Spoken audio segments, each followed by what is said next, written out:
that she is here as well. With that, we'll call to order the meeting of the Metropolitan Council Transportation Committee for November 9th, 2020. Our first order of business is approval of the agenda. If nobody has any changes or additions to the agenda, we can move or go ahead and approve that without a motion. Does anyone have any changes or additions? All right, seeing none, we'll say the agenda is approved. The next order of business is approval of the minutes from the October 26th, 2020 meeting. Did anyone have changes or additions to those minutes? Hearing none, I'd entertain a motion to approve the minutes. Cummings moves approval. Moved by Cummings. Is there a second? Zarin seconds. Seconded by Zarin. Is there any other discussion? Hearing none, Becky, could you call the roll, please? Chambliss. Aye. Cummings. Aye. Ferguson. Aye. Fredson. Aye. Gonzalez. Sterner. Sterner. Zarin. Aye. Barber. Aye. And I note that Councilmember Sterner gave a thumbs up. I think he might have an audio issue. All right, with that, the minutes are approved. Next, we're on to the TAC report. We have David Finley here today. Welcome, David. Hello, everybody. Chair Barber, committee members, thank you for having me again this month. I know I missed last month, but I hope Daryl did a great job. Not a lot to update you on this month, but I did want to say, since our TAC was updated on the Green Line Extension project just last week, that throughout the almost the entire project, the Green Line Extension team has done really an absolutely fantastic job of not only engaging TAC in the disability community, but actually listening to us and implementing many of the stuff that that we suggested. I'm not just saying this because Jim is on the line. I'm saying this because I think that you all should know this and potentially hold up the way that they engaged TAC as an example for other projects and for the Met Council and Metro Transit in general. So that is all I have to say. Thank you very much for having me. I'll stick around. Actually, one more thing. So since I haven't been doing this for very long, I'm curious. I'm curious if there are things that you would like for me to bring to this meeting. If so, you don't have to say it now. You can maybe go through Chair Barber, just so I can bring information to you that you want to hear, rather than talk about the stuff that TAC's been doing. So just want to plant that seed, and feel free to forward that information on to me if you'd like. But again, thanks for having me.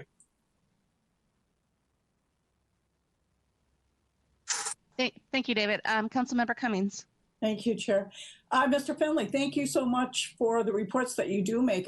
For me, as a council member, I find it very interesting to hear what TAC has been up to and what you are going over in your meetings and so forth. And clearly, the input that you put into all of our projects is extremely important. But I'm really, really happy to hear that Mr. Alexander and the Green Line has been really receptive to what you've offered, because it makes for a better project. And that is what we're shooting for. So thank you for the work that you and your committee do. And I really appreciate your updates. Thank you. Other questions or comments from council members? All right, I'm just going to echo what Molly said, that I really appreciate the feedback that we're hearing, that you're provided us for Southwest LRT. I know that we really tried to work with TAC, and I'm glad that you're seeing that positive results from that, because I do think that the input that TAC provides really does help us deliver a better product to the communities that we're serving. So I really appreciate that.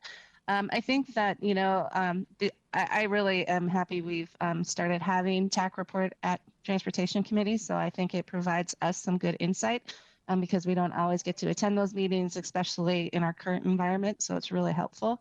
And I think that things that, especially if you guys come to things where you have issues or questions that you want raised up to the committee level, I think, definitely don't hesitate to bring those things up to us as well, because I think that's helpful, because the way that we work together is we do want to bring in the advice that your committee is talking about and issues that they're identified. So that's just my 2 cents. So, but thank you, David. Perfect. So with that, we're next on to other reports. We have MTS Director Thompson. Thank you, Madam Chair. Can you hear me okay? Yes, I can. Right. So again, today, the Governor's Blue Ribbon Committee met. They concluded just about 15 minutes ago. They're getting near the end of their charge to have a report to the governor by the end of the year. I think they have 2 more meetings. Today, they heard presentations from our Chief Counsel's office, Dave Tyson, kind of wrapping up some issues that were raised at the last meeting, questioning kind of the status of the Met Council and as the region's MPO. Dave Tyson was able to clarify any issues that were raised, go through the legislative history at the federal and state level, and review the determination that has been made by USDOT that does show that the council is the official MPO of the region. And it appeared there was consensus by the Blue Ribbon Committee that that is not an issue they'll be putting in their report as a potential issue. I think they were satisfied with presentations today. The second presentation made to them, they had a requested presentation that I made on the differences between our Metro Mobility Service and similar service for those with disabilities in Greater Minnesota. It was part of some of the recommendations they were thinking about that came up today. We're able to show that Metro Mobility is roughly 10 times the size of the paratransit service in the rest of the Minnesota in both budget and ridership.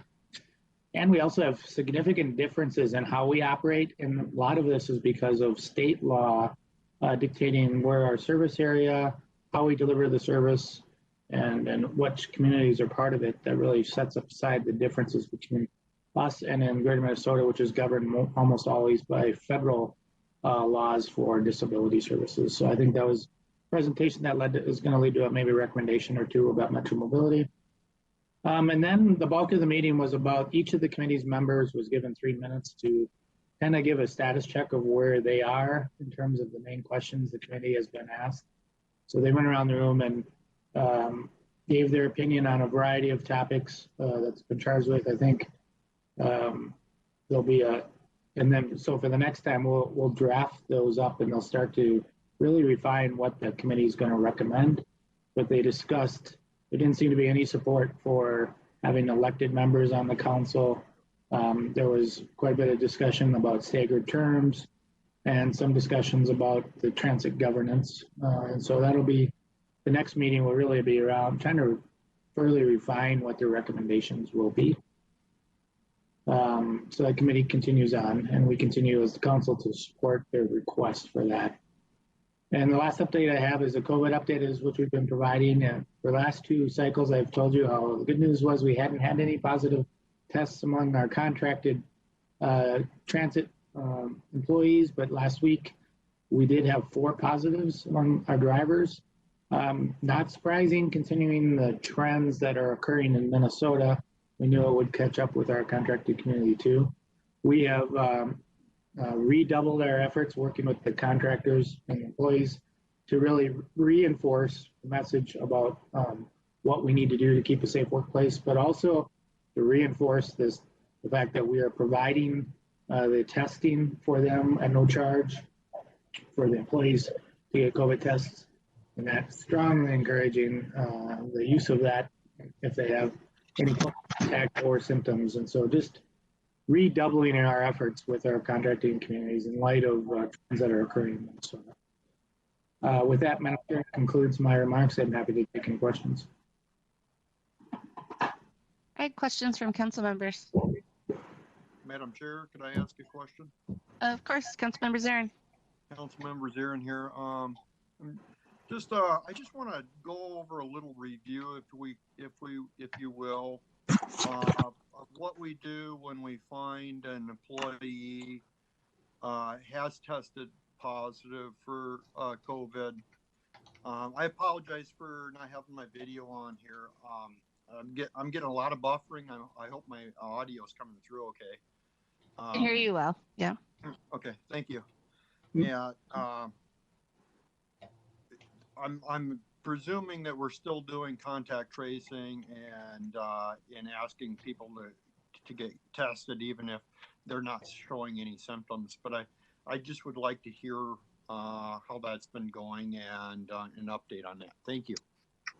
Madam Chair, I'll speak from the angle of the contractors. I'll let Wes cover anything with Metro Transit because of the differences. We have to do slightly different protocols. So first of all, if somebody tests positive, a driver, we go back and do contact tracing. For most of the contracted services, we know the customers on the bus because it's Metro Mobility or Transit Link. And every one of those customers has booked a ride.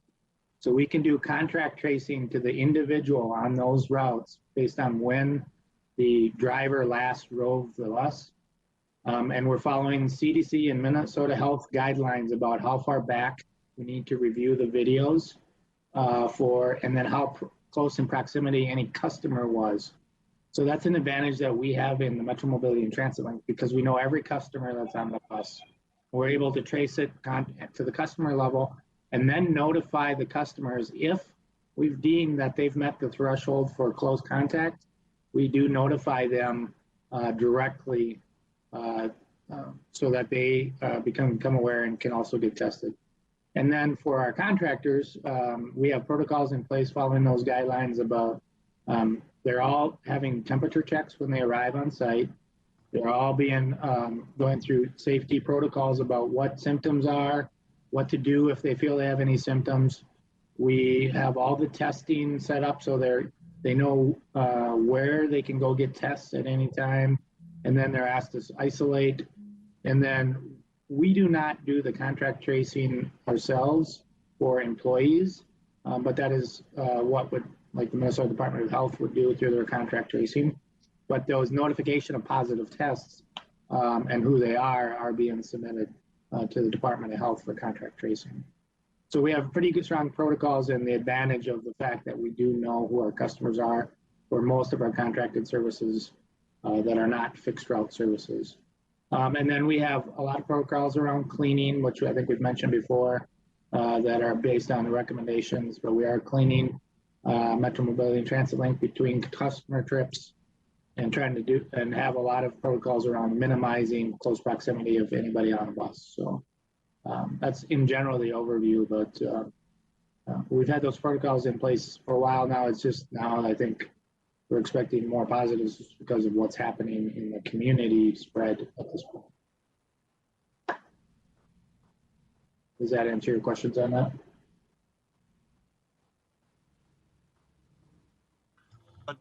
Madam Chair, if I could have a follow-up question. Go ahead. I know, Mr. Thompson, I'm kind of focusing on you, but this really could be anybody in the system or any part of our business could answer this question really. So do you know if there's any testing that's going on out there that in the bus itself that could assure that our customers that we've got this thing nailed down and that it's not being transferred? Is there any way to assure our customer? We do the cleaning, we do the contact tracing, we do the testing. Is there a study commission that would assure our customers and give them confidence to come back? Madam Chair and Councilmember, the council are not doing the studies, but what we are doing is closely monitoring all the studies, and what is happening. There's a network of transit agencies at the national level that are basically in communication and sharing information and taking information about what we're learning about how transmission occurs adapting our protocols to it, but also understanding the risk. And I think I probably defer to Wes a little bit about on this, but where we're at today about how safe it is to travel in transit compared to where we were in March, I think we've come a long ways. And I think we can have some confidence that if our customers are wearing masks and following proper social distancing on bus, that transit is a safe mode of travel in our region because of the protocols and partly what we've learned about transmission, the disease or the virus today compared to several months ago.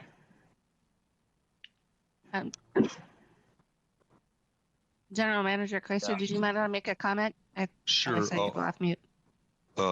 With respect to protocols, much of the same protocols we have in place at Metro Transit as was described by Nick Thompson, and that is that if we have a positive case, we do immediate contact tracing.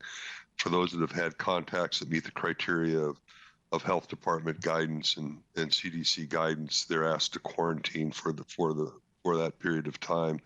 It's a fairly rigorous process, and there's a lot of detailed steps in it, and we follow all the guidance by the health department in ensuring that anybody who has a positive test in our organization is not allowed to come back to work until they've gone through the quarantine process, and we do the contact tracing as described.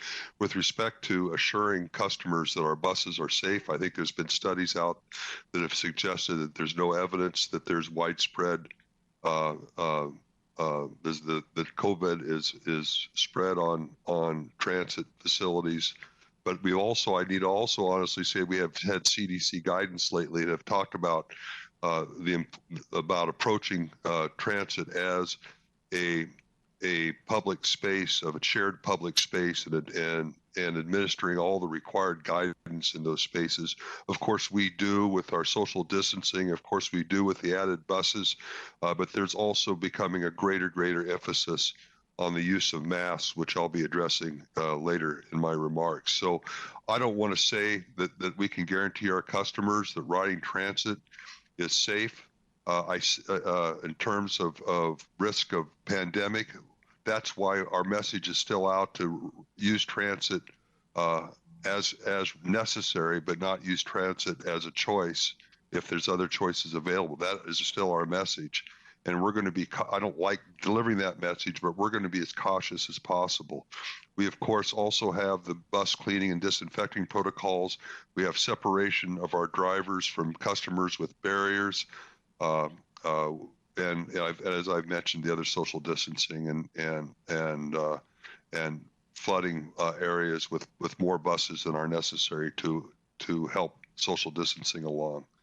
But it's still something we have to manage. It's still something we need to be careful about, and it's still something that we're going to keep our sights on health department guidance and CDC guidance as we go forward. Thank you. Councilmember Zarin, did you have any additional follow-up questions? Thank you, Chair Barbara. I'm very much satisfied with the explanations that we got. I just have to share that I've had family members, not in my house, but test positive for COVID, and we're taking the steps necessary. And I just find it to be a little bit of a scary proposition of having my family members go through this and trying to eliminate that. So thanks for the explanation. That really means a lot to me. Thank you. Thank you, Councilmember Zarin, and all of our good healing thoughts to your family members. One thing that might be good, Director Thompson and General Manager Cloister, is there are some articles that are out there talking about COVID transmission in transit. It might be good to route some of those articles out to the committee. I think that would be helpful. It's good information to have, at least as we make decisions moving forward. Madam Chair, I'd be happy to do that, and also include the recent CDC guidance we received as well. That would be great. Thank you. Additional questions?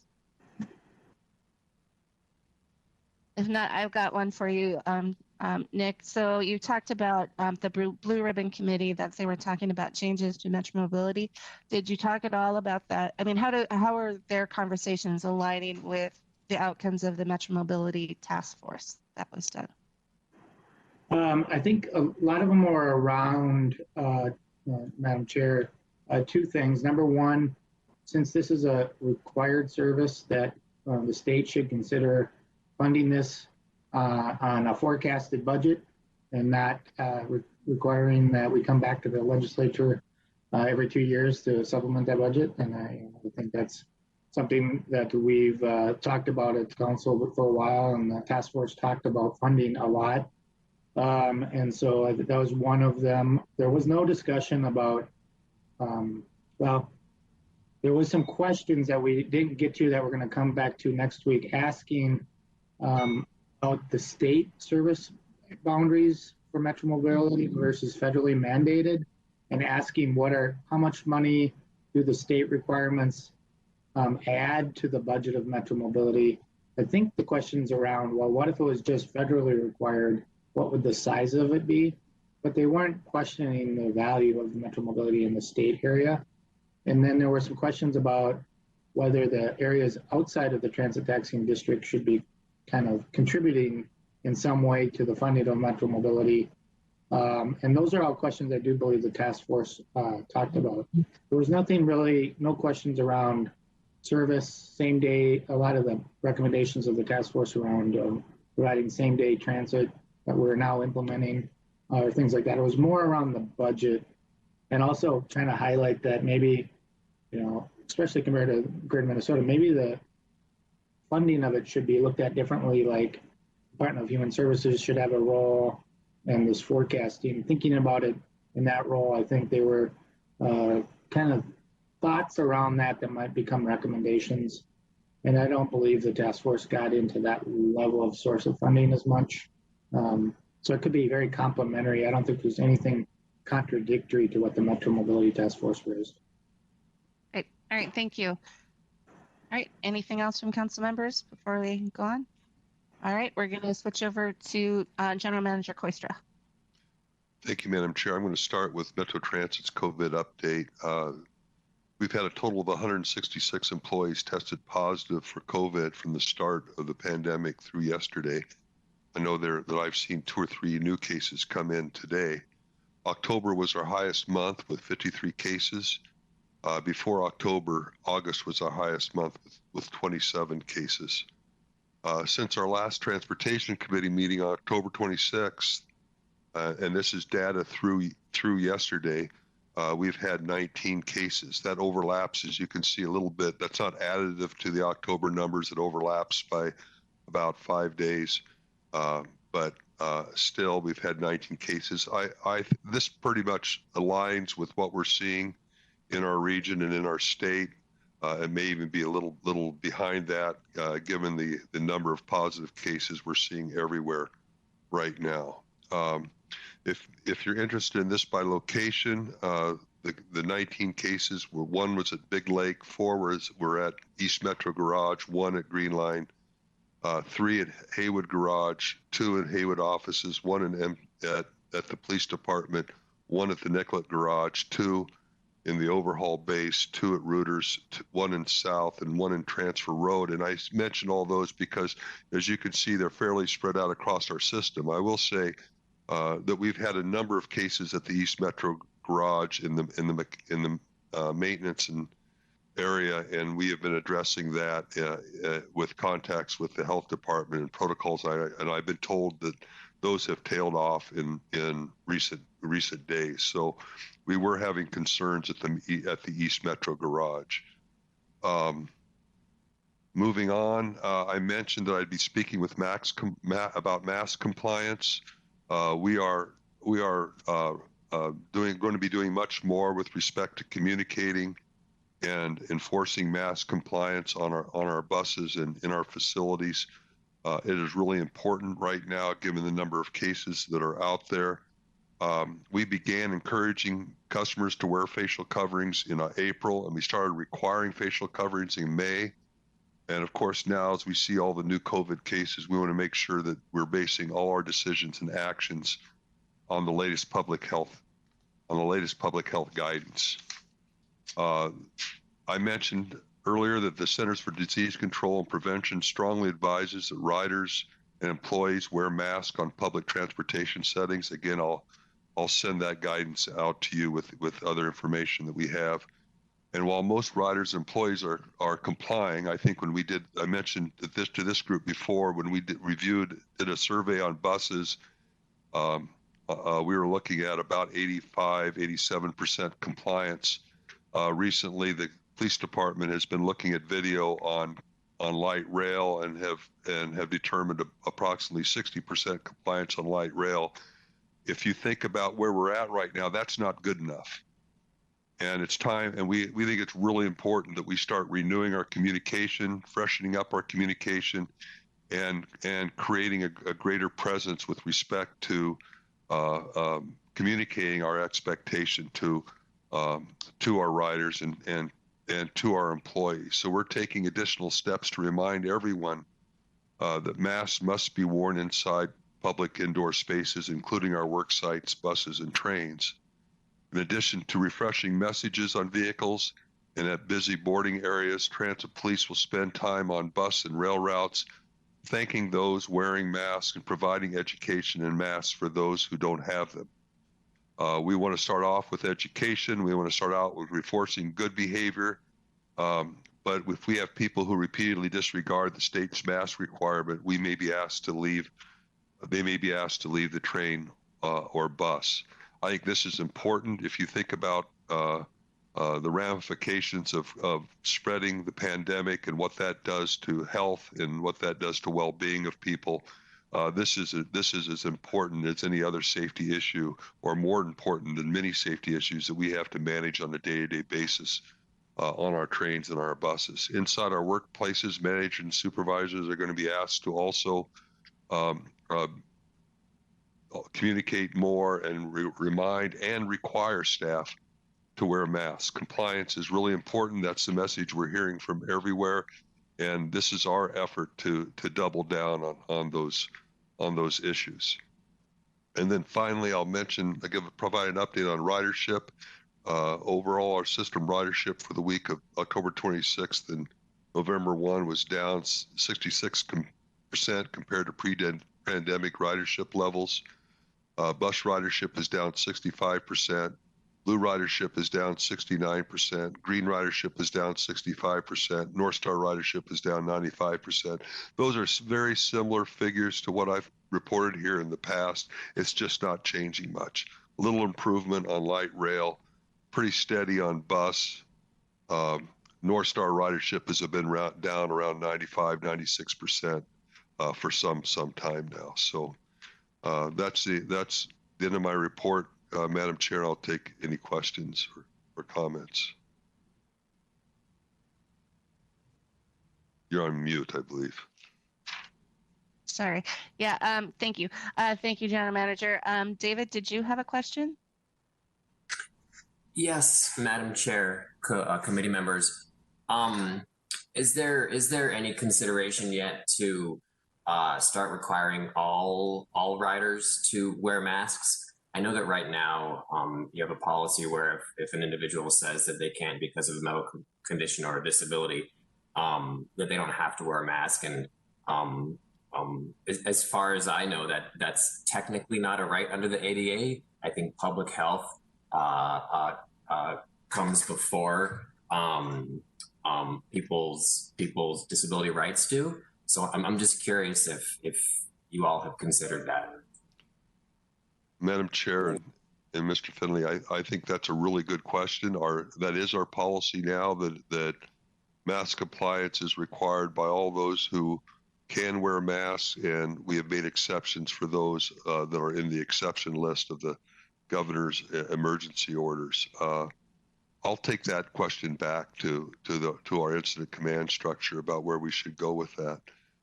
And I appreciate your comments on that balance between public health interests and ADA rights and requirements. And a follow-up, Madam Chair, if you don't mind. Go ahead. To follow up, I know it's been in the news and it's been circulating throughout disability circles as well, where this kind of strange phenomenon where people, I guess it shouldn't be strange, where people feign disability in order to not have to wear a mask, and there really is no way to prove whether or not they have a disability. It's just another compounding factor, and it's kind of a sticky situation for leaders in the disability community, because we don't want to take away the rights of folks with disabilities, and at the same time, when somebody pretends to have a disability to circumvent a public health mandate, it really does erode our rights as they exist. So, I mean, there's really no right answer here. So that's more of a comment than a question, but just information for you to have. Madam Chair, if I could just ask, and through you to Mr. Fenley, whether the disability community has discussed this issue of exceptions for mask requirements and how that should be applied in public spaces. I'd be interested if he has any comments this evening about that, if that's okay with you. Absolutely. Go ahead, David. Thank you, Madam Chair. As it pertains to public transit, I think it's a much tougher situation. If you use an example like a restaurant or a retail store where there's alternative methods to provide the goods and services, whether it's curbside or home delivery, even in voting, that we did curbside voting, but that same accommodation doesn't really apply to public transit, because, what are you going to do? Send out an individual car for each person who requests an accommodation to ride the bus? It's just not feasible.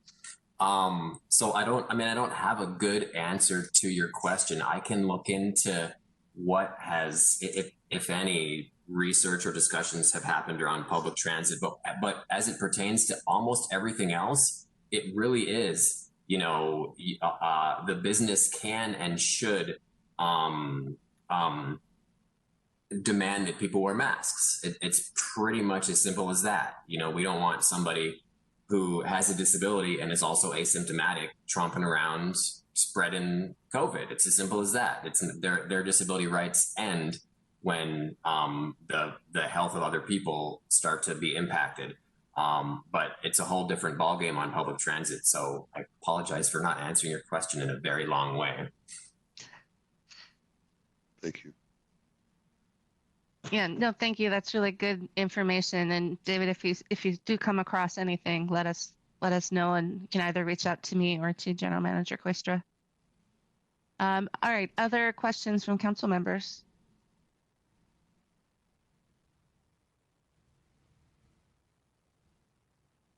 All right, seeing none, we can move on with our business for the evening. There are no items on consent tonight, and our first business item is business item 2020-287, which is adopt the 2020 update of the 2040 Transportation Policy Plan and accept the public comment. I believe Amy Benowitz will be speaking to this. Yeah. Good afternoon, Madam Chair and members. So I am here today with the final action on the update to the 2020 transportation to the 2040 Transportation Policy Plan. And the action that you have in front of you today is to first accept the public comment report on the update. And just as a quick reminder, we did go through the comments last month, and I'll quickly go through them a little bit today. And then the major part of the action today is that you provide a recommendation to the full council that they adopt the revised 2020 update to the 2040 Transportation Policy Plan.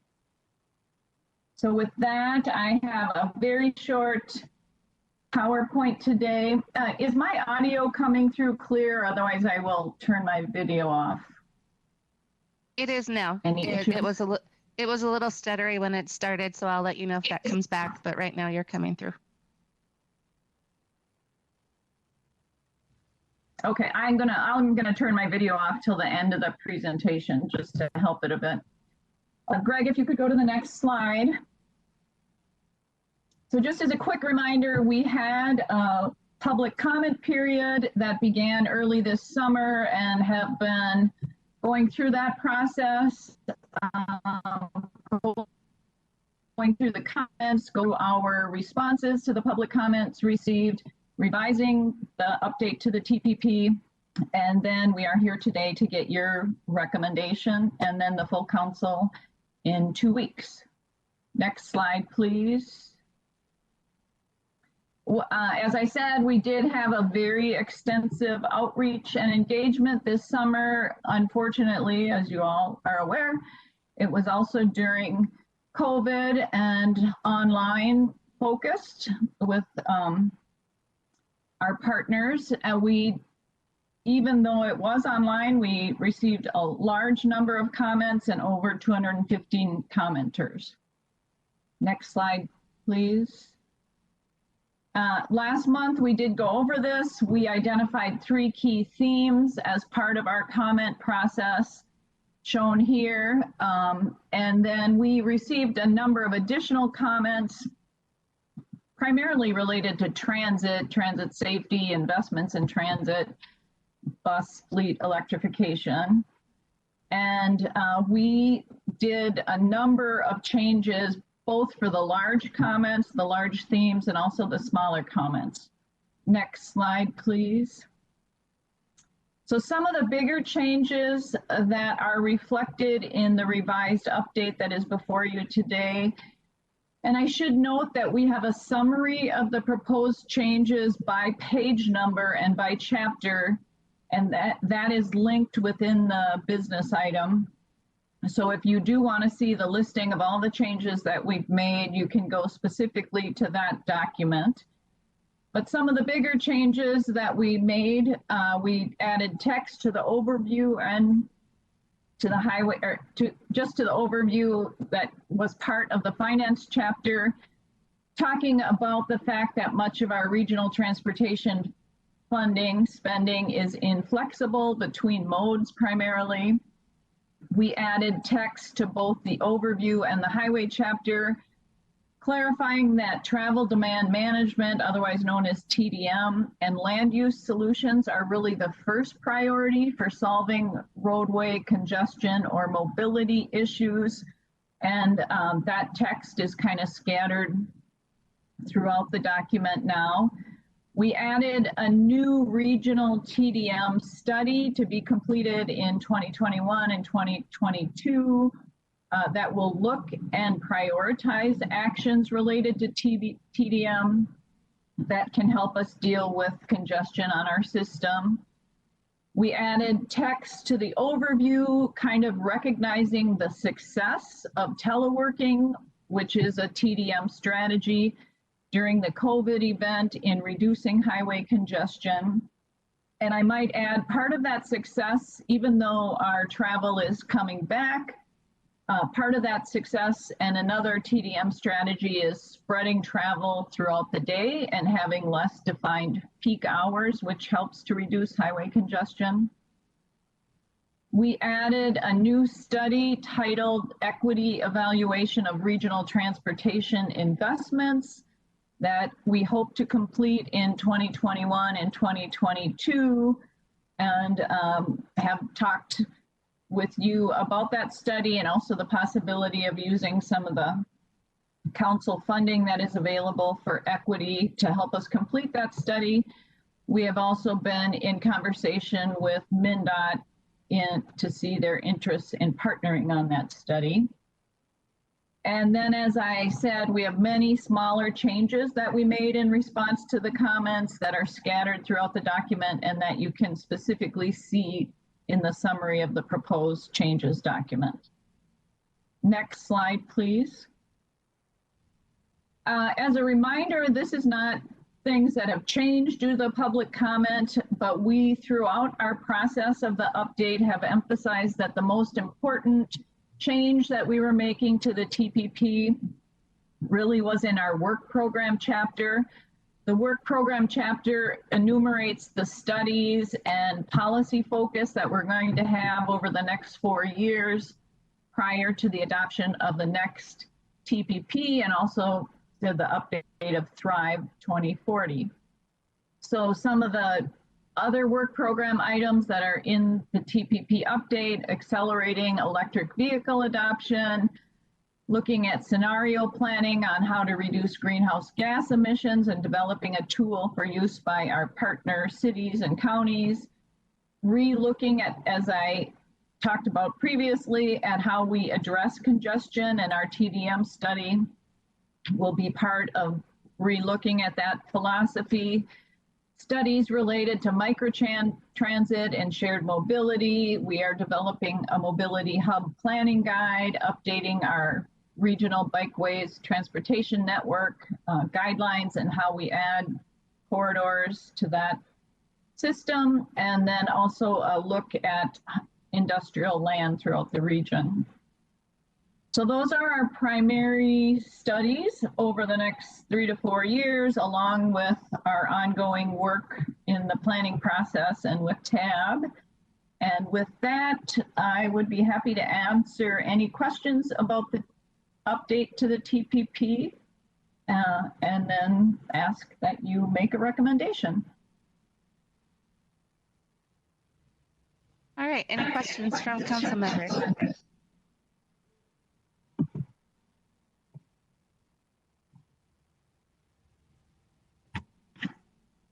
Not a chair. Go ahead, Councilmember Chambliss.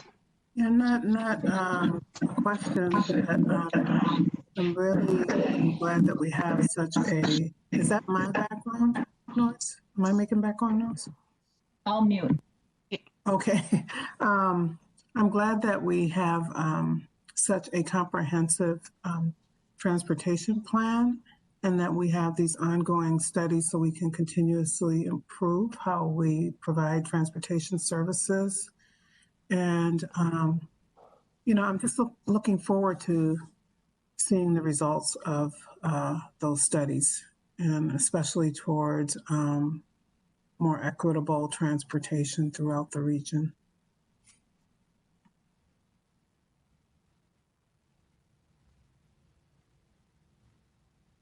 Thank you, Councilmember Chambliss. Any other questions or comments from council members? Just a quick, Councilmember Fredson. Thank you. Thank you, Chair. And Amy, I'm wondering if you could just say a little bit more about the industrial mapping tool. Yes, Madam Chair and members, this is not really an area I'm super versed in, so I might have to get back to you. That is going to be led by our Community Development Division. And as you may be aware, a few years ago, maybe 3 years ago, we went through a process of mapping available industrial land and kind of analyzing its capabilities of having rail and highway connections, so whether it would be attractive for freight. And what we would like to do is kind of keep that up to date through an interactive tool that we would ask the cities and counties to help us continue to add data as land maybe gets developed for other purposes or current freight purposes, and that on an ongoing basis, we would keep it up to date with current data, and then also have it available to our partners. And I guess I would have to check with community development whether any private developers would also be able to utilize it to identify potential parcels that have good access to freight and rail transportation in particular.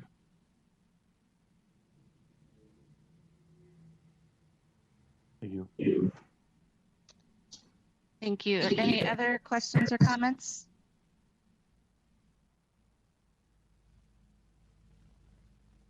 Just a comment from myself. I just really want to thank Amy and her team and all the people who have been working on this. Anytime we do this, even if it's a smaller update, it's a big undertaking. So much appreciated. With that, I would entertain a motion to approve business item 2020-287. This is Fredson, so moved. Moved by Fredson. Is there a second? Second by Sterner. Second by Sterner. Is there any other discussion?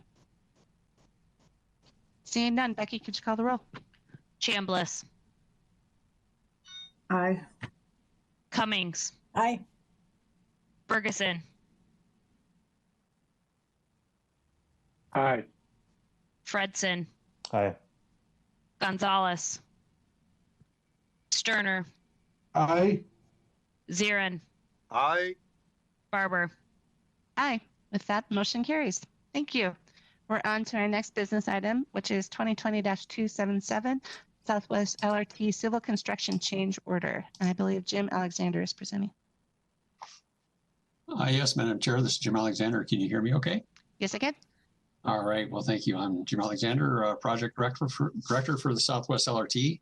So tonight we have a change order for earthwork related to the corridor protection barrier. I think you've heard me talk about this in the past. This is a requirement for the project, and kind of just a recap history on this is as we were getting bids for the civil construction contract back in May of 2018, we were still undergoing environmental review of this piece for the corridor protection barrier. So that was not included in the original bid package, and we need to include it now so that we can meet the requirements of our agreement with BNSF Railway.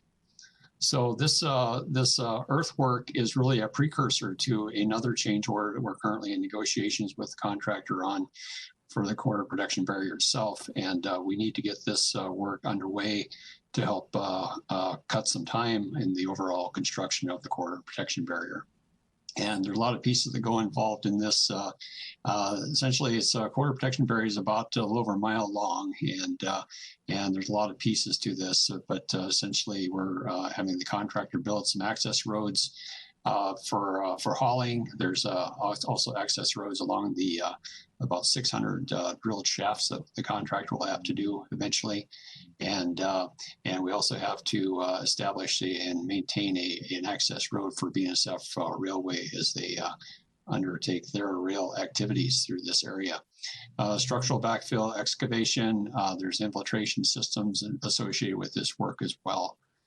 And so tonight, just like we have a proposed action that the Metropolitan Council authorized the regional administrator through the Southwest Light Rail Transit Council authorized representative to negotiate and execute a change order for contract 15P307A with London Crossing joint venture in an amount not to exceed $10,045,134.47 for earthwork related to the construction of a corridor protection barrier. And I would just add, Madam Chair, that this work will meet the goal of 16%. Currently, the contractor is just under 20% as through August for their DBE participation. So with that, Madam Chair, I'd be happy to take any questions. Thank you, Jim. Are there any questions from council members?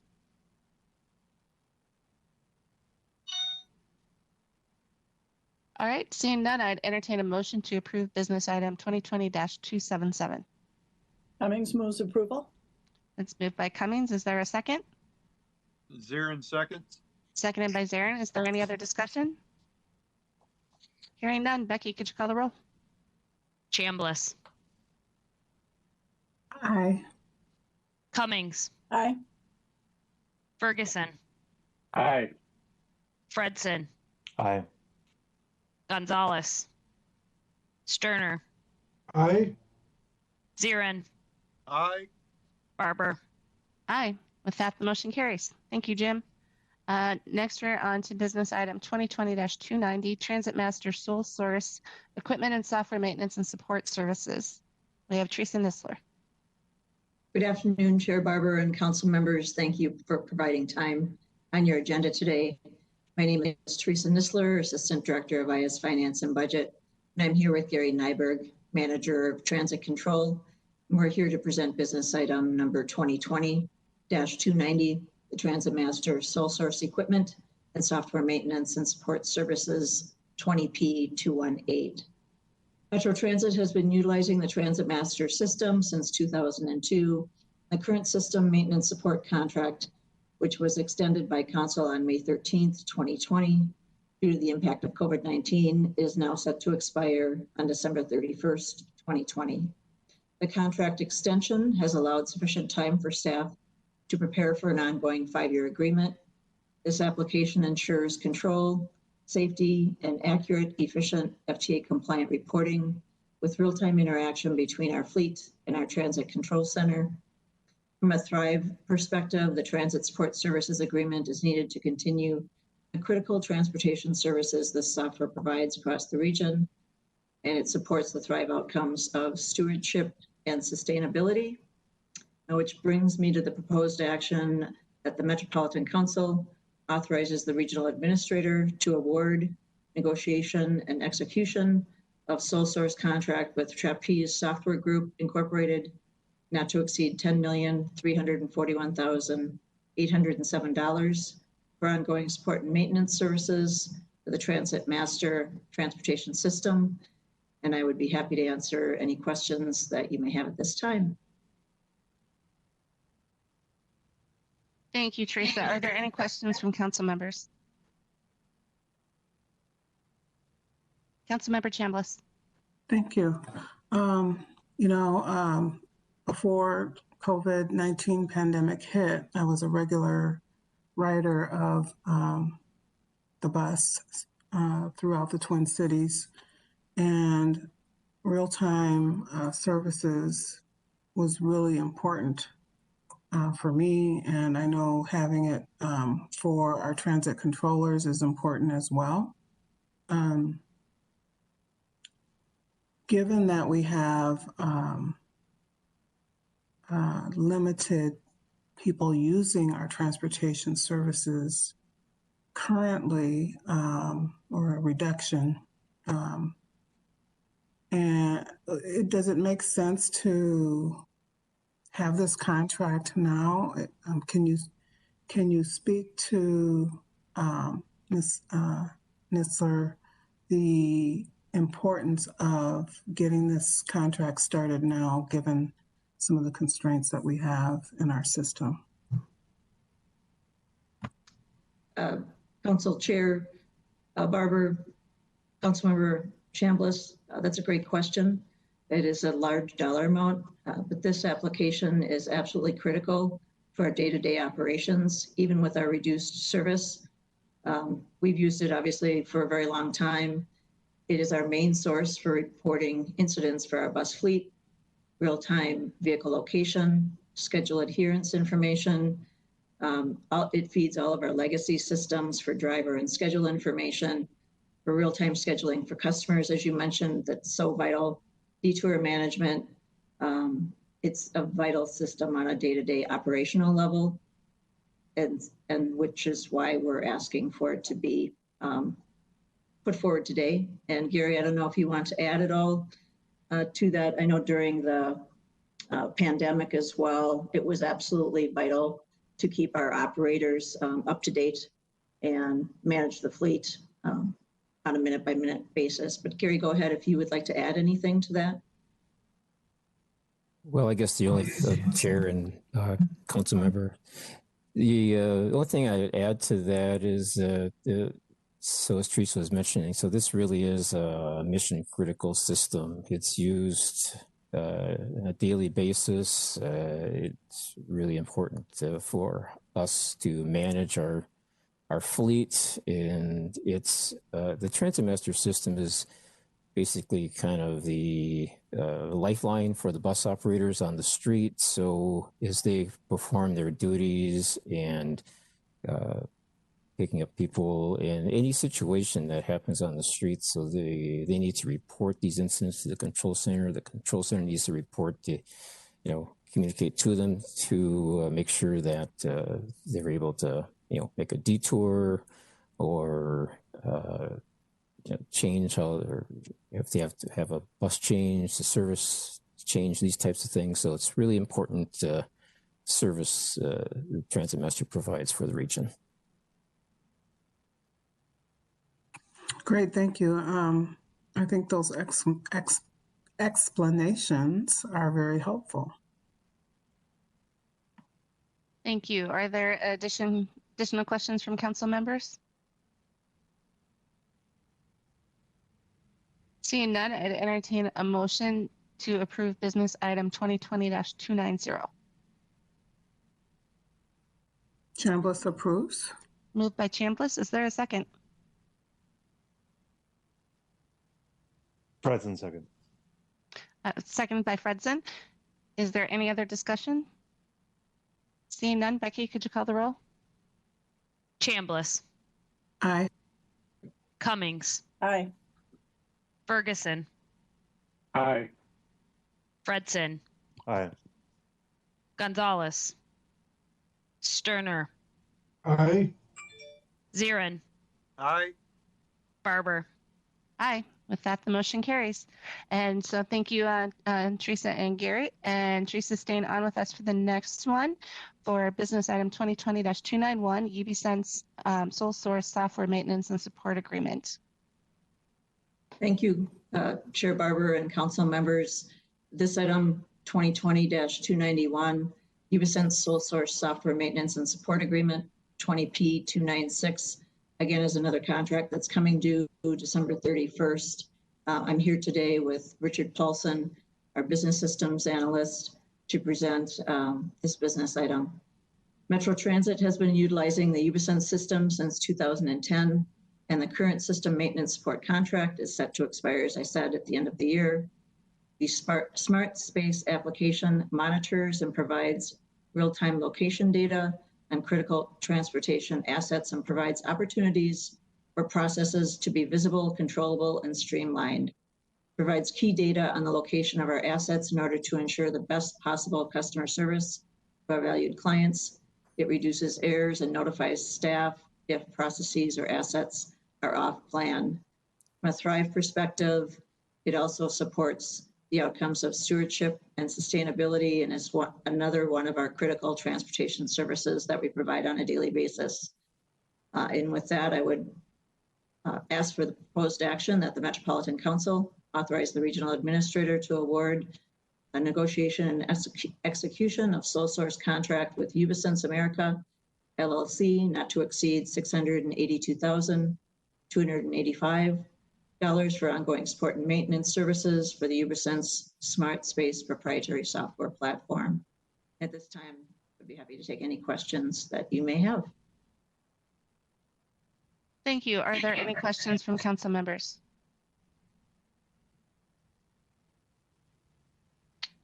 All right, seeing none, I'd entertain a motion to approve business item 2020-291. Zirin moves. Okay, moved by Zarin, seconded by Sterner. Yes, Chair. Thank you. All right, very good. Is there any other discussion? Hearing none, Becky, could you call the roll? Chambliss, Aye. Cummings, Aye. Ferguson, Aye. Fredson, Aye. Gonzalez, Sterner, Aye. Zirin, Aye. Barber. Aye. With that, the motion carries. Thank you, Teresa and Richard. We're next on to our next. Thank you. We're on to our next order of business, which is business item 2020-292, 2021 operating grant applications to the funding Transaway counties. We have Ed Petrie here. Good afternoon, Chair. Can you hear me? Yes, I can. Thank you. Good deal. Okay, I have, I guess, the next 4 items, and they should be relatively short items, and I will go through them one at a time. The first item is 2020-292. This is an annual business item that I bring before the council. It is for applying for the 2021 operating grant agreement applications to the funding Transitway counties. And the action is that the Metropolitan Council authorize the regional administrator to apply for calendar 2021 grants from the counties of Anoka, Hennepin, Dakota, and Ramsey. It would be for 4 different grant applications. One's for the Metro Blue Line, which should be funded from Hennepin County. This is for subsidy funding from the respective counties. So Hennepin County would be about $14.4 million. Metro Green Line, it would come from the counties of Hennepin and Ramsey for an estimate of about $14 million.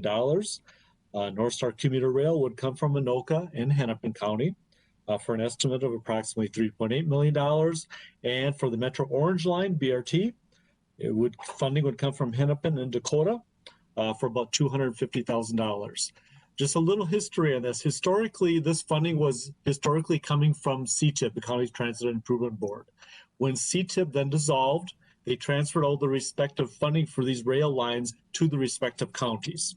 So since 2018, we have been applying for grants with the respective counties for the subsidy funding on these rail lines. Right now, we are in the grant application process, and these grant amounts are estimates as of this point in time. I'm doing the grant reviews with the counties, and the final applications will finalize the numbers before we do apply for the final grants. So once again, Madam Chair, the action this evening is that the council authorize the regional administrator to apply for calendar 2021 grants from the counties of Anoka, Hennepin, Dakota, and Ramsey. And with that, Madam Chair, I'd stand for any questions. Thank you, Ed. Are there questions from council members?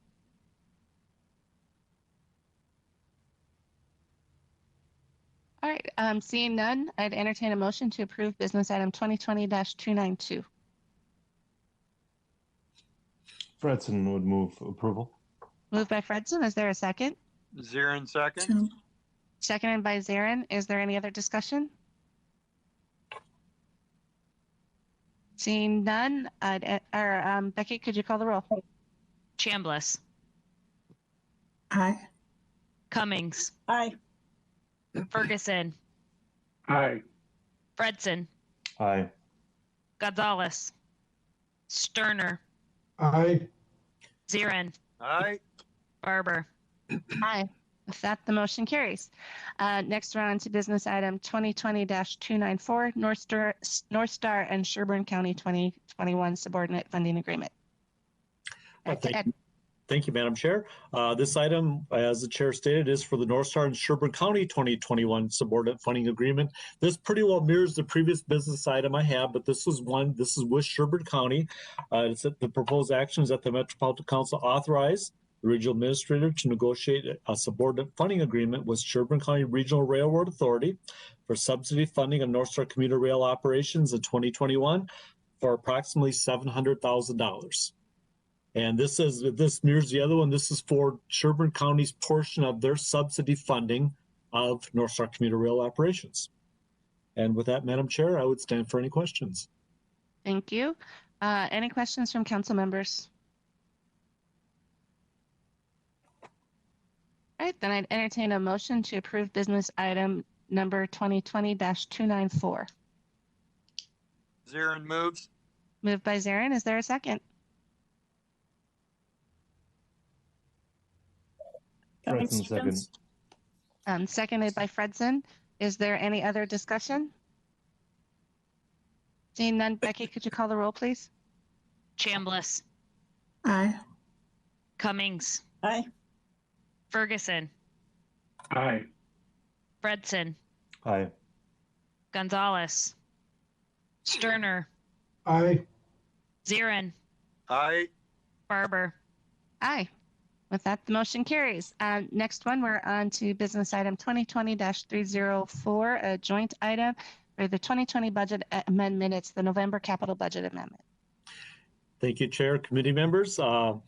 I know you've had a number of capital and operating amendments throughout the year, and we just decided we had to get one more through before the end of the year. So this is for the 2020 budget amendment for the November capital budget amendment, and then I do have an operating one that will follow. This capital amendment, though, is a very important budget amendment for us because a number of the projects that are coming in, first off, for the Southwest line. If you recall, we did receive the full funding grant agreement back in September of 2020. So this amendment is bringing in the $928 million worth of federal funds, which we're very, very happy to bring in. We also then, if you recall, last month with the special session with the legislature, the council received $55 million in transitway bonding. And so we're bringing in $20 million of those state GO bonds for the D line, $30 million for the B line.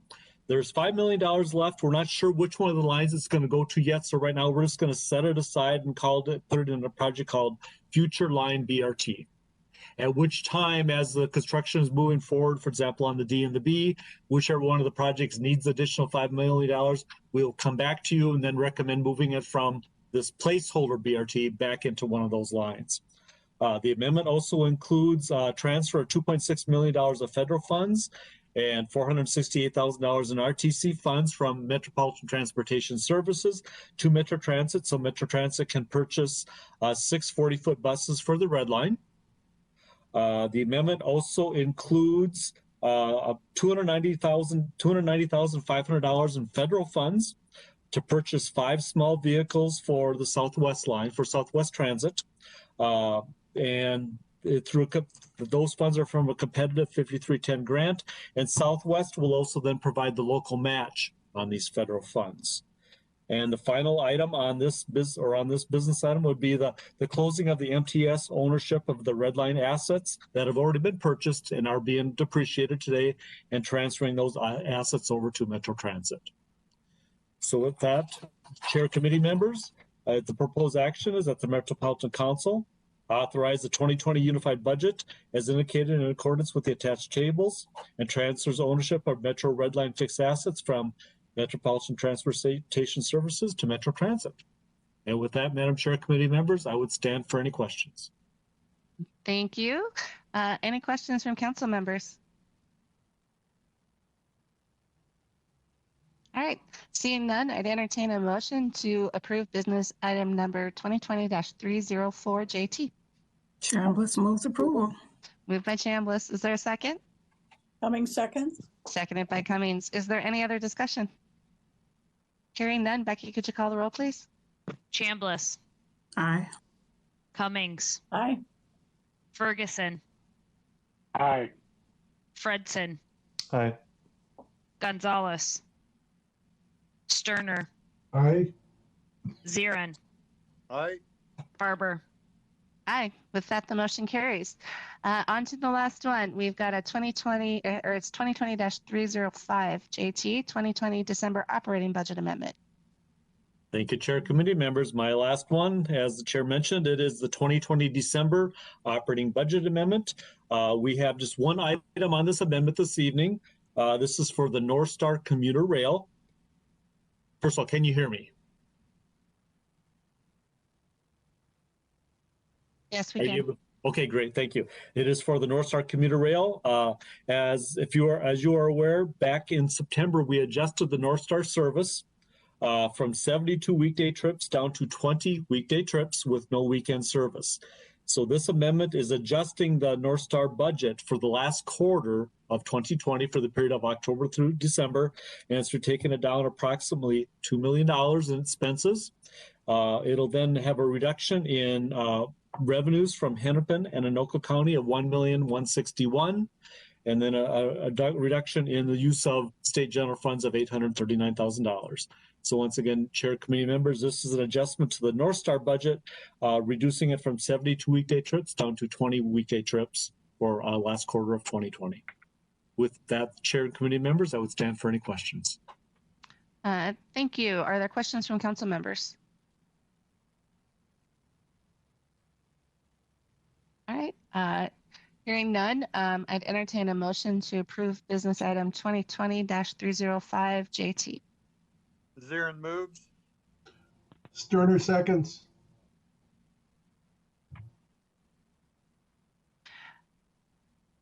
Sorry. Is there any other discussion? Becky, can you call the roll, please? Chambliss, Aye. Cummings, Aye. Ferguson, Aye.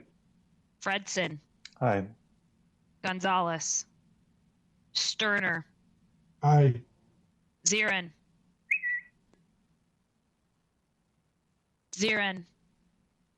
Aye. Barber. Aye. With that, the motion carries. Thank you so much, Ed. Thank you.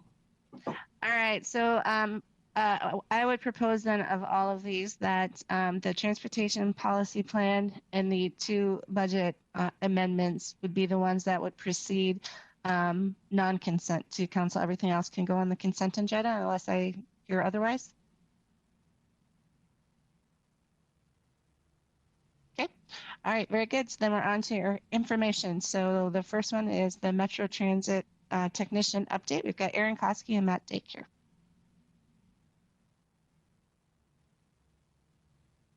Good evening, Madam Chair, committee members. My name is Aaron Koski with the Workforce Development Department, and I'd like to allow Matt, my co-presenter, to introduce himself. Yep, good evening. I'm Matt Dake, Director of Bus Maintenance. You're good. Welcome to the committee. Thank you. Madam Chair, committee members, we have a shorter video that we'd like to kind of share with the group. If you don't mind, it's about 4 or 5 minutes in length, and then we have a brief presentation following. Greg, would you please share the video? No, never thought I'd be a diesel mechanic. I didn't even know most of the tools. I couldn't even change my oil, so.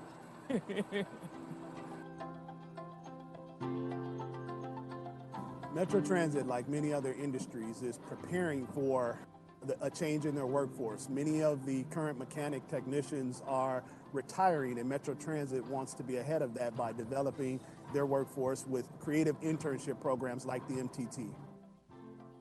With the MTT program, you are working at the same time that you're in school. You're working full-time, you're being paid a handsome wage, and when you finish the program, you leave with a degree. Not only a degree, but you leave with a job offer to work for Metro Transit. At a certain time in your life, you wake up one day and realize, like, I do not know what I'm going to do with the rest of my life. There's not that much of an easy in a lot of good jobs like this, and this program provided that in and to let us reach our potential. Programs like this really provide an opportunity for individuals to have life-changing experiences. I was a fry cook at a pizza ranch. Security and warehouse works. I was a bicycle mechanic. Parts delivery for Advanced Auto. I was just out of high school, so I wasn't really sure what I was doing. I was working at Goodwill as a donations attendant. I enjoyed working at the bike shop, but they weren't exactly paying the kind of wages that, that a grown-up should be earning. We move people into really good paying positions, and the community sees the benefit of that as these individuals are given the opportunity to grow and develop in their careers. And these careers are something people can be in for 30, 40, 50 years. And for us, that is a real game changer. It reduces that instability that throws families off often. They go through these cycles of kind of boom and bust. These are consistently good jobs with high wages and good benefits. I didn't really expect that going in. I thought I was gonna go, hey, here's a job, show up, clock in, clock out. I didn't really expect to be, an important part of this community. We're part of the transit system. What this program has proven is that Metro Transit will only benefit and be stronger in the future if they bring women into the workforce, bring people of color into the workforce, and really challenge the culture. Here in Minnesota, the demographics are shifting rapidly. In order to be a successful employer and community, we have to reduce racial disparities in our community. And MTT, Metro Transit's making a real statement with this program about where their priorities for the future are. It was worth it. I got another degree out of it. I did it with my mom. I got to see her get a degree out of it. She would come home when she was in a program and she would talk about, oh, Mom, I worked on a bellow and I did this. And I'm like, what is a bellow? I've drove for 16 years. I have no idea what these parts are. I've had jobs where, it didn't really feel like you were doing anything of consequence. So to come here, where the work that I do, it helps people get to their jobs on time. It provides a critical service to them. I just have a lot more opportunities now. I'm in a way better position than I was 2.5 years ago. That's what I would say was life-changing. We've formed a safety net, if you will, an interconnecting weave that supports individuals as they go through the program. They get the unique experience hands-on working with MTT in their garages. At the same time, they're at Hennepin Tech using those key skills that they need to build, math skills, etc., to be successful on the job. And then they're also getting the social emotional support they need from Twin Cities Rise. So if you think about it, it's this perfect net that is supporting people and lifting them up on this journey. And it's highly unusual to see something that innovative, that unique, that really is addressing all components of the support people need to succeed in these jobs. I used to live in my parents' basement. Now I have my own house. And I was able to do that because I have a good job at a good company, and I have a good, respected profession. I love my job. I come here and I take pride in what I do, and I think that's all you can really ask for. I still can't believe I'm doing this. Wow, I'm here. I made it. Like, I'm a mechanic.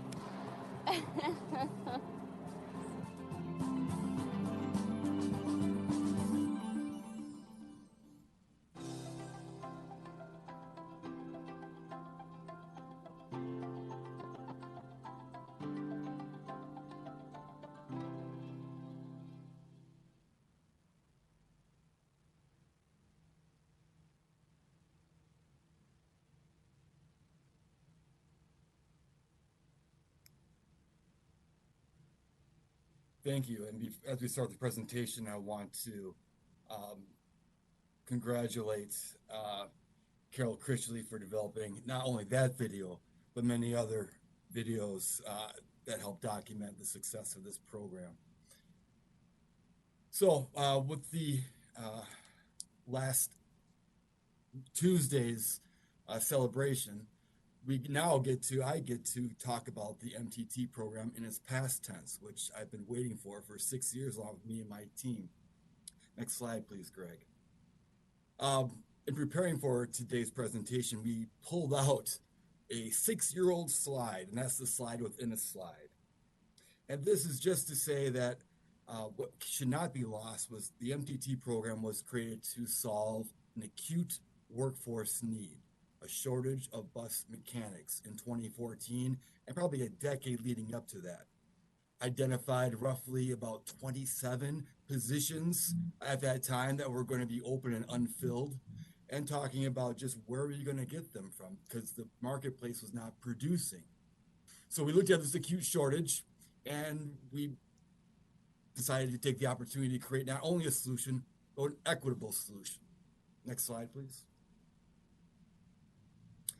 So again, going from 5 years back to now, we can say that this program created 29 bus and light rail mechanic technicians. And these graduates are representative of the communities we serve in the region. And it was a 5-year marathon, a march, and these 4 main stakeholders started in 2015, and now in 2020, the names have changed in many cases, but the commitment to making this program a success from bus operations, bus maintenance, ATU, and then was now the Workforce Development Department in HR, really came together to make a wonderful program. Next slide, please. The third graduating MTT cohort of 2020, which just graduated this fall, early summer, past summer, was extraordinary in the number of participants, but also for the first time we had a significant representation of female graduates. 6 of our 18 are females. And then as per previous cohorts, a significant representation from multiple communities, from the African American community to the new American communities from the East African diaspora, Hispanic, white, Asian, American Indian. Next slide, please. And before I turn over to Matt, I just want to refresh memory or introduce this model to you. Basically 4 phases. And for this cohort, their journey started a little bit more than 3 years ago. And they then progressed into a readiness phase by our partner Twin Cities Rise, who we heard the CEO speak in the recording. And then the phase 3 was a 4 months hands-on exposure to get them excited and to have them try us out and us try them out.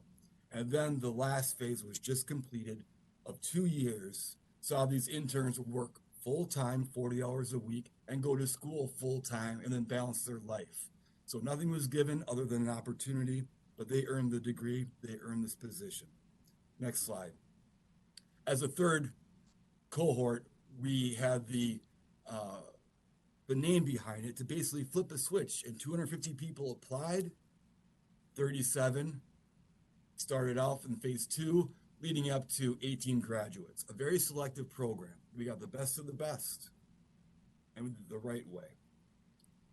So I believe the next slide, Greg, I'm going to turn it over to my co-presenter, Matt Dake. Yep, good afternoon. Matt Dake again, Director of Bus Maintenance. And before I start, I'd just like to say that intern programs or apprentice programs are very near and dear to me. When I watched the video, I was in a place very similar to a lot of the participants. I worked unloading trucks, and I was looking for a change in my life, and I was fortunate enough to gain entrance to a Chrysler apprentice program. And that's where I started my maintenance career, was through an apprentice program. So with that, I will start here on this slide. So garage leadership supports the intern rotations of both school and with their work schedules. So we rotate the interns throughout the various garages and the overhaul base. And what this helps is the interns get to experience the different garages, the equipment at the different garages, because not all garages have the same equipment. And they get a lot more experience by working with different mentors. Instead of being paired up with the same mentor their whole 2 years, they get to work with various mentors at the different garages.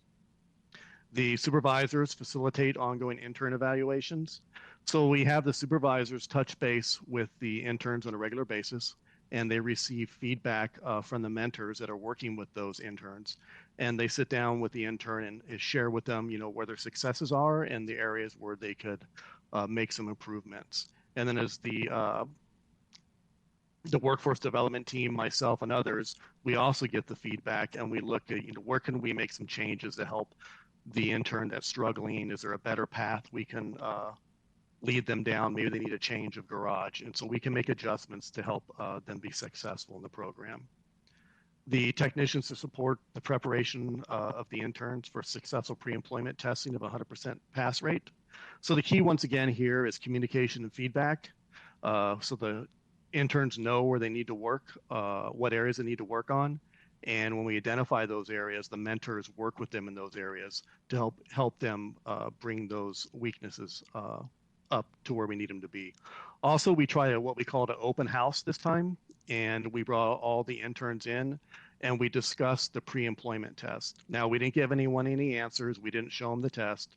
The key was we wanted them to feel comfortable taking the test, and we just talked more broadly, such as we're going to test on the electrical system, the charging system of the bus, just so they'd be at ease that we're not trying to trick them, that we want them to be successful, but they have to pass a test, and these are the areas that we need them to focus on.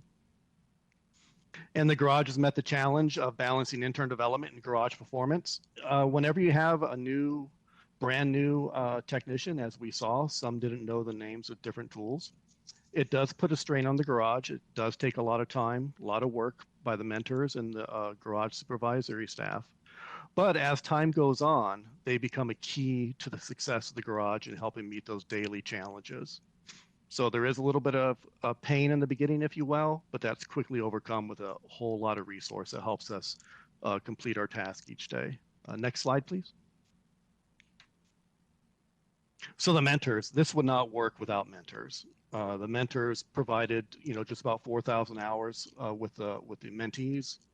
We had mentors at all 5 garages plus the overhaul base, and we now have former MTT participants from our cohort 1 served as mentors as well.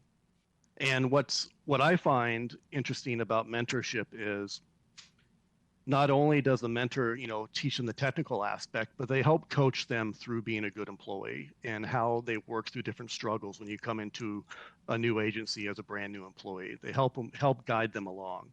Also, the mentor benefits, as you teach your craft and you're explaining it to someone, it makes you a better technician yourself. When you break it down to those simple terms for someone to understand, you reflect upon what you're teaching and how they're absorbing that, and also it makes you a better technician. Next slide, please. So this was my favorite part. I had the pleasure of interviewing all of the graduates, and what I really enjoy about interviewing the graduates is hearing their stories, and you hear the successes that they had. You also hear the struggles, and through those stories, you hear the success of how the family member helped them get through the struggle, how they worked other jobs to help, pay the bills, if you will, even on top of going to school and working here, how they what they see in their future moving forward from reaching this milestone. What I share with all of them, they have their 2-year degree now, their associate's degree, and I've shared with all of them, don't stop now. You're 2 years away from having a bachelor's. And I was, I love to hear, and many of them shared with me, a couple have already go to the U of M before I even shared this with them, and they're looking into pursuing their bachelor's degree. So it's very inspiring, very refreshing, and I really was really impressed with these group of young individuals, and really look forward to seeing them in the shop as they grow within their trade. So with that, next slide. Aaron, I'll hand it back over to you.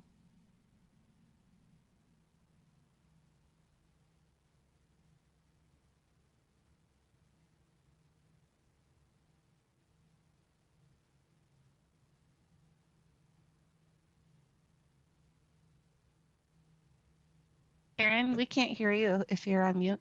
Thank you. Thank you very much. This was an extraordinary cohort, but it was built on successes, especially in cohort 1, where we saw a diverse group of individuals be successfully transitioned to full-time employment, and then, as Matt said, served as mentors for this most recent cohort. Next slide. This is probably the best way, if I had one slide, to represent the 6 years worth of effort. In 2015, when we started the first cohort, this was the number of females and percentage of people of color in these frontline technical positions.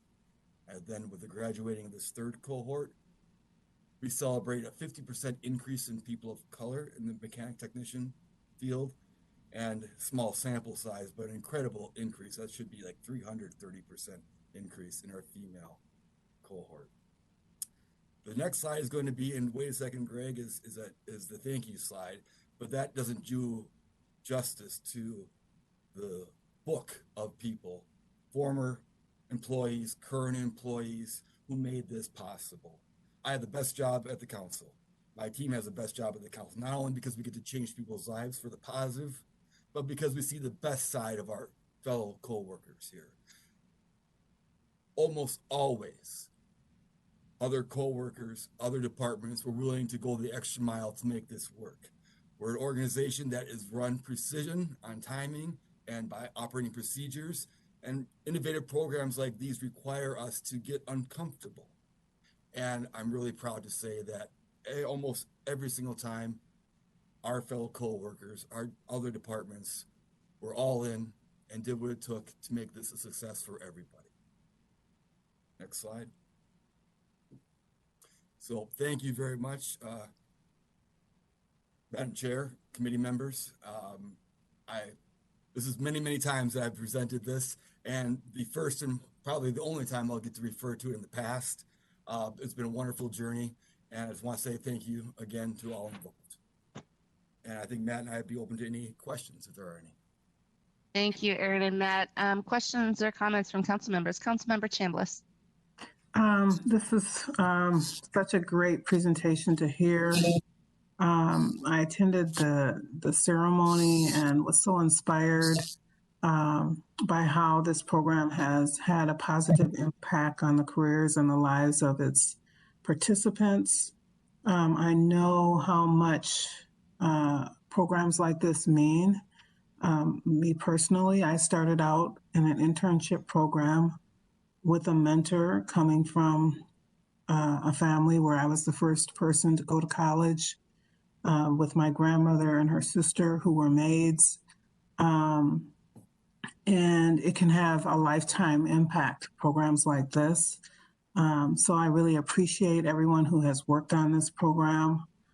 I appreciate and I applaud your success, and not only in your programming, but your recruitment of women and people of color. This is extraordinary, and it's something that the Metropolitan Council and all of the management and team members should be very, very proud of. I do have a question. What do you attribute the success to in terms of recruiting and graduating the female? And the female increase is significant from 4 in 2015 to 11 in 2020. You know, it's not a huge number, but it's certainly a successful increase. Can you talk about what was done differently to get you to be so successful at the number of recruiting, and the number that were recruited and the number that graduated?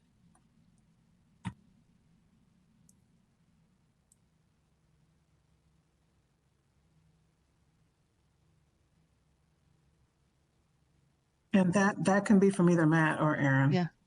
And so maybe Aaron, and you might be on mute again. I'm not sure. No, yes.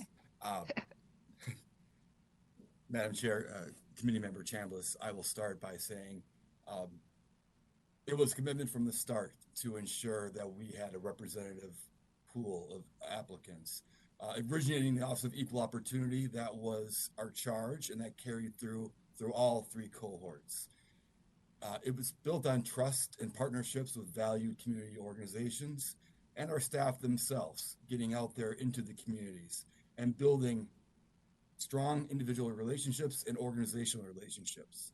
Not all bared fruit, and there were many, many failures, unfortunately, before we had our recent string of success with females.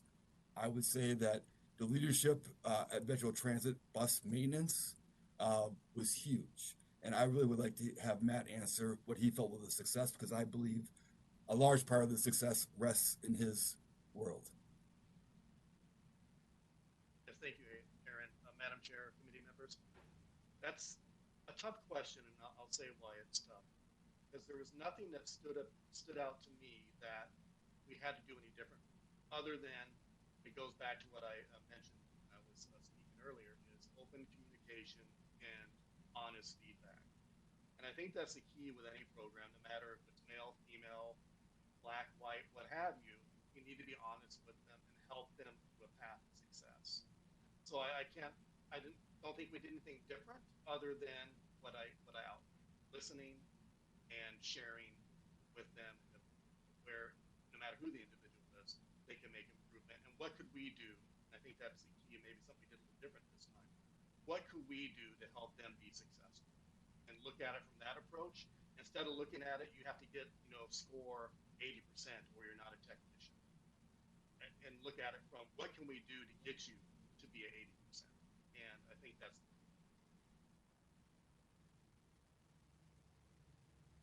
Thank you, Chair. May I just respond? Thank you. What I heard was you are very flexible in the presentation. If for some reason the person was not kind of meeting the standard, their mentor could talk to them. And sometimes you decided maybe they need a new environment. That new environment might have made the difference, or it might have confirmed whether or not it was a good fit. So, I mean, there's some elements there for best practices that I think could be shared for other programs. So, very innovative and good work.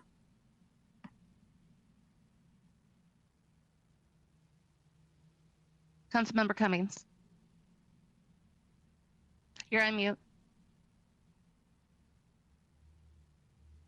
Ta-da.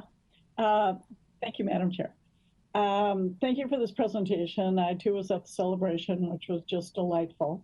And I think what it makes me think of so many things, going back originally to the fact that there was a workforce need and sitting down and figuring out, okay, how are we going to address this? And coming up with this program, the creativity and the innovation to put this together. And I mean, it must have been a tremendous amount of work to think about how are we going to address this and then commit to it. I hope, I mean, it's a model that other departments and other issues that come up, I hope it serves as a model of staff getting together. I'm sure it does, and thinking, how can we be creative? How can we do things differently? How can we address this? because it also reflects the success of so many of the goals that the Met Council has on many, many levels. I think that is so important. I think that the pride of the individuals, they worked so hard, and then to see the pride, and I hope that you, Aaron, and you, Matt, and everyone who's involved in this share in that pride as well, because this is truly an amazing thing. The other thing is, I think, and then to watch the students move on into employment and also to become mentors themselves. I mean, there is so much more to the program than learning the skills and having a job, but these are life skills that translate to every situation that these graduates will be in, and that's just wonderful. It's such a win-win-win, and then the support that it would take of family and friends and the commitment is truly amazing. I'm hoping that there will be a cohort number 4 sometime. And I thank you for this presentation, but I thank you and your entire team for what you did and what you are doing and how you are continuing to address the success of all of the graduates, because I think it's just an incredible program. I'm a huge fan of mentorship and teaching and training and helping, and clearly this is just the best of all of those things. So thank you very much. Madam Chair, Committee Member Cummings, thank you. And I'll take this opportunity to allow me to credit my staff and my team: Gary Courtney, supervisor, Thomas Scott, coordinator, Vincent Fuller, coordinator, and Lene Nelson Says, coordinator. They all were in the trenches, and I would say, along with myself, we're just as proud as, if not prouder, to see those 18 take that next step. Thank you. Additional council members, Aaron. Yes, thank you, Chair Barber. Of course, apprenticeship, is, everybody knows me, and it's near and dear to my heart. And it really does make a big difference in people's lives. Aaron, if I can direct a question at you, how did ATU receive this program, and how were they a part of molding the program to be a success?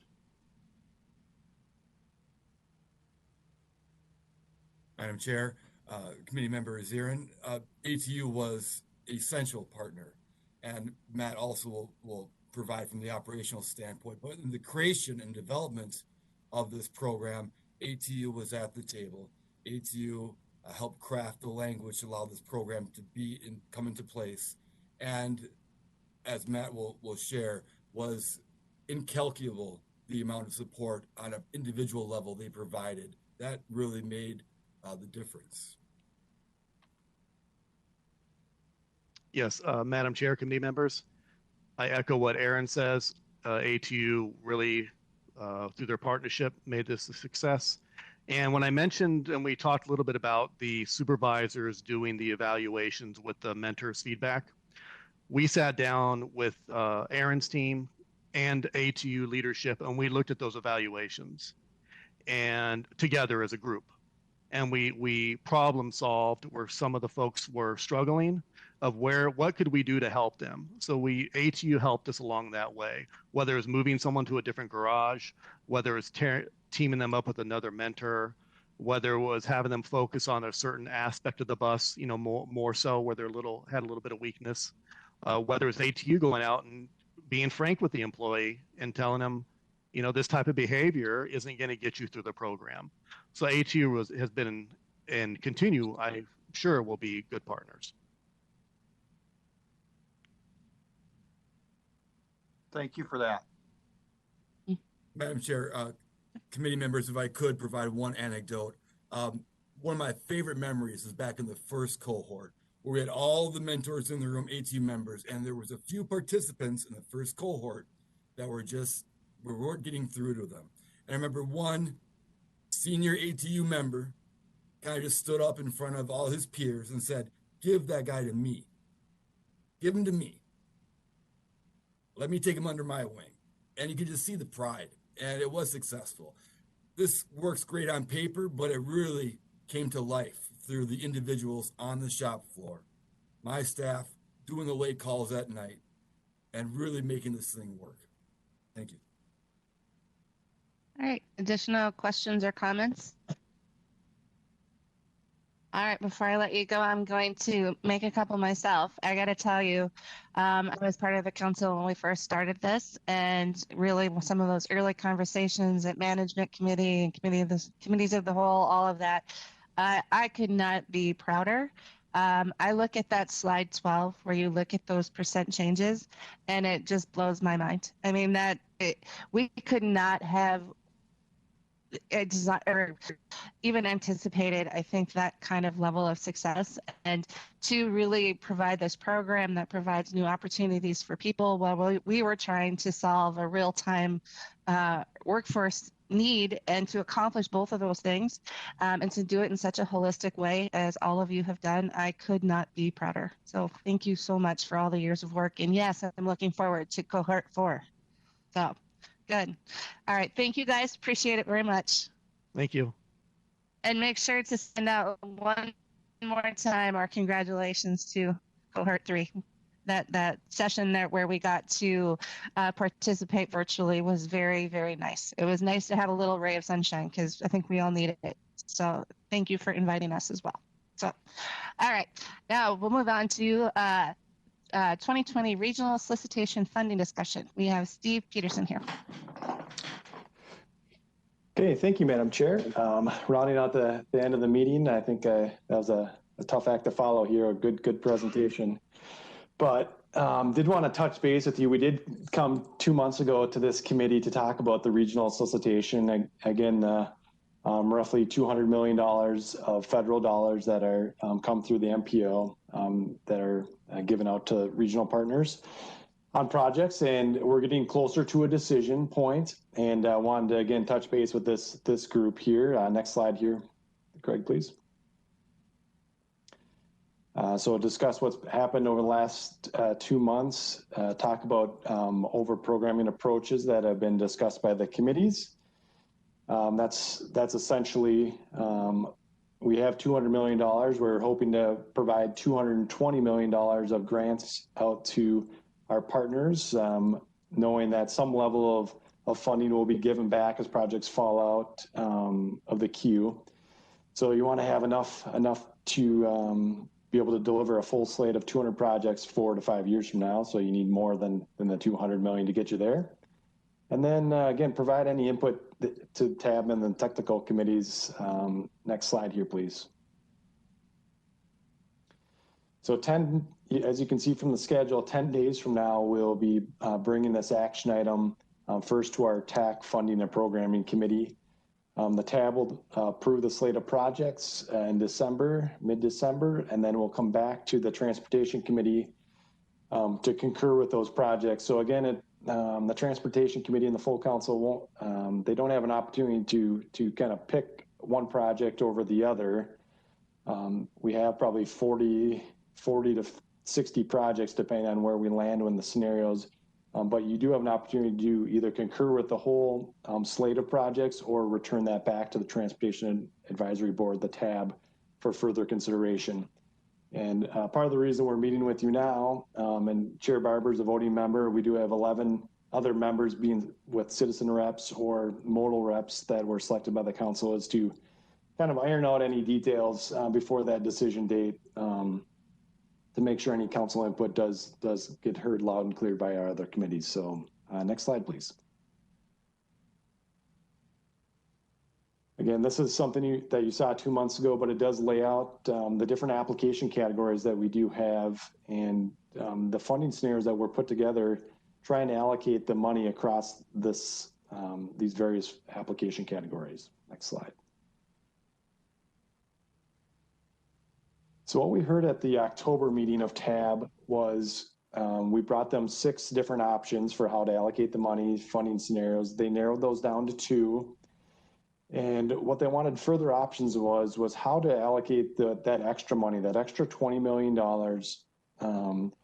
They want to, they identified a few different options, and we're bringing that back to TAB here this month.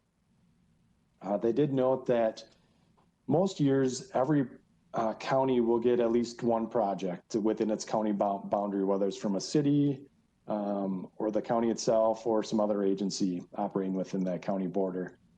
This year, Scott County does not have a project to be funded within the funding scenario. So they wanted some options with that remaining 20 million to see if there's a way to allocate some level of funding to Scott County.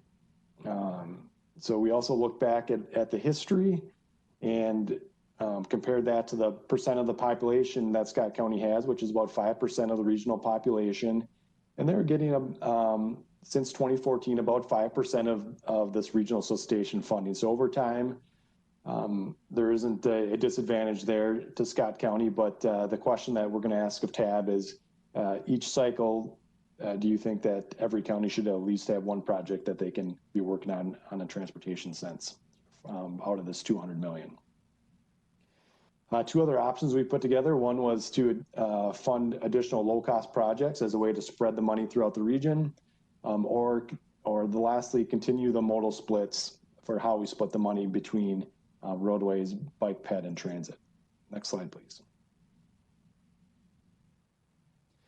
So the two options that TAB is considering, as well as the technical committees, they both follow the midpoint of the modal funding ranges, and we've got the next slide to go through what exactly that is.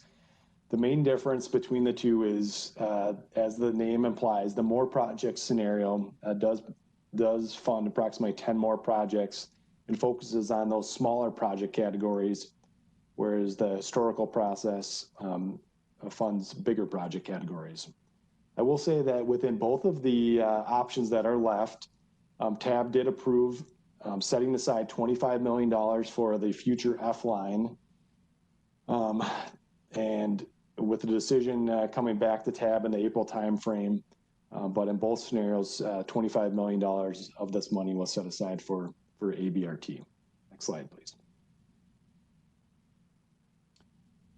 So again, the third row of the table here shows what we talked about is the midpoint of these modal funding ranges. So we're giving, and this was in the application materials, was these funding ranges and midpoints that went out to applicants several months ago now, 6 months ago. So 55.5% of the total money going to roadways, 30%, to transit and TDM, and 14.5% or thereabouts to bicycle pedestrian projects.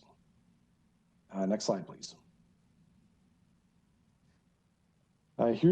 We put together a series of tables to let our committees know, distinguish between the remaining scenarios and what you get with by funding either the historical process scenario or the more project scenario. One thing to point out here in this table is the far right column, funded equity projects. So projects that received over 80% of the points in the equity criteria were eligible for a bonus points. And we're showing that before overprogramming, that those projects that we considered as scoring the best in that equity measure across all the application categories, we're funding 8 of them. And in some of the overprogramming options, that additional 20 million, we are going to potentially hit a 9 out of 10 equity projects. So we thought that was a good result that we wanted to share with this committee. Next slide, please. And so with that, I know, Madam Chair, you're deep into the weeds on all these scenarios and options, being a member of the TAB committee. And Peter Dugan has come back and given you updates over the course of every other meeting or so. So we did want to, again, provide this last chance for the council to ask any questions about our general approach or what they saw here today. So I'll turn it back to you, Madam Chair. Thank you. All right, thank you, Steve. Are there questions from council members?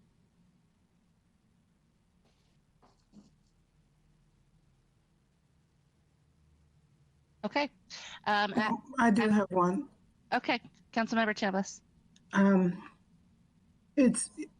It's helpful to kind of know what the challenges were as far as setting priorities, or what was discussed the most or debated the most in tab, to give that perspective for council members.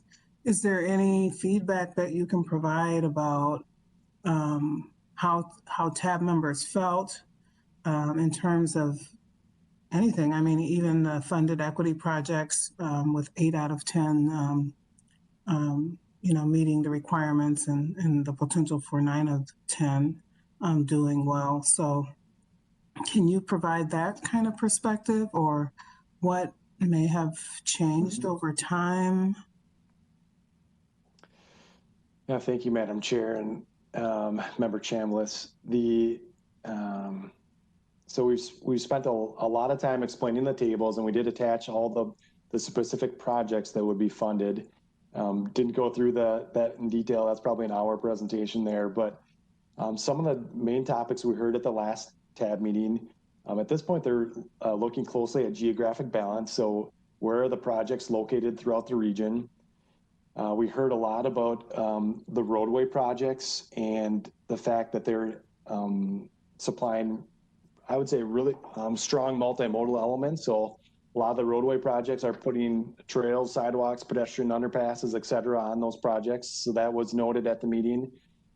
There was a need, especially in this COVID pandemic, where the traffic volumes are down, transit's down. They said, well, people are still biking and walking a lot of places, so maybe we should put some more money towards the bike ped projects, and just, at $1 million or $2 million a pop, try and fund a bunch of those. And so I could see that being an option that the tab is gearing towards. The transit, really the big discussion there was, again, setting aside that $25 million for ABRT, which was done 2 meetings ago at the tab level. So I think once we got past that, the discussion really shifted to geographic balance and maybe the slate of bike ped projects. A lot of the multi-use trail projects, for instance, we received, upwards of almost 40 applications, and we're only going to be able to fund about a quarter of those. And so that's a perennial concern that we're funding. So, you got a 0.25%, you got a 25% chance of being funded and a lot of those trail projects. So a lot of demand continues there. I don't know, Madam Chair, if you have anything else to add. You were there as well, but.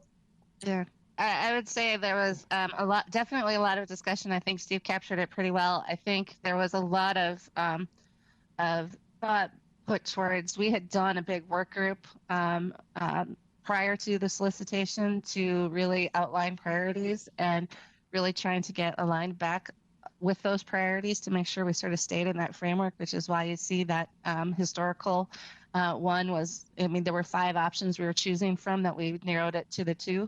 And I think that's probably why that was there. It was just a nod to a lot of the work that had been done to inform how we were going to do this regional solicitation.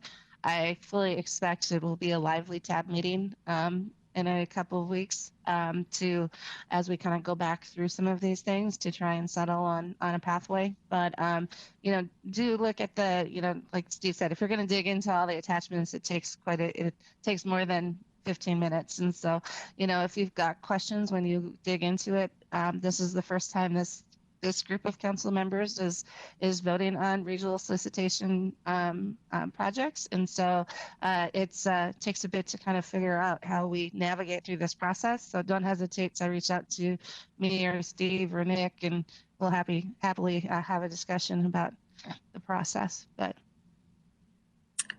thanks, Steve. Thanks, Chair Barber.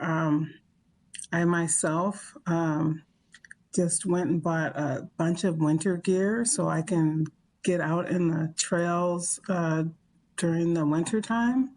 I'm hoping other people do that too, but hopefully we have a lot of those trails paved and shoveled, but and have good use because of the pandemic. There's a lot of outdoor activities as a result. Another topic, Madam Chair, that we had, right? The winter maintenance of the trails is now required of all these projects. So it's a new standard that is put in place here. Awesome. So any other questions or comments from council members? All right, then I guess stay tuned for your next tab update after our meeting. So thank you, Steve. Sure, and we will, Madam Chair, when we do come back in January, we'll highlight the projects by council district, which I think is will be nice for council members, and we'll also pull out and highlight some of the projects because there's some really excellent projects on the horizon here, and we'll highlight some of those for the committee back in January. Perfect. So, thank you. Thank you. Anything else from anyone tonight? Seeing it's very quiet and we're like 2 minutes ahead of schedule, we can be adjourned. Thank you.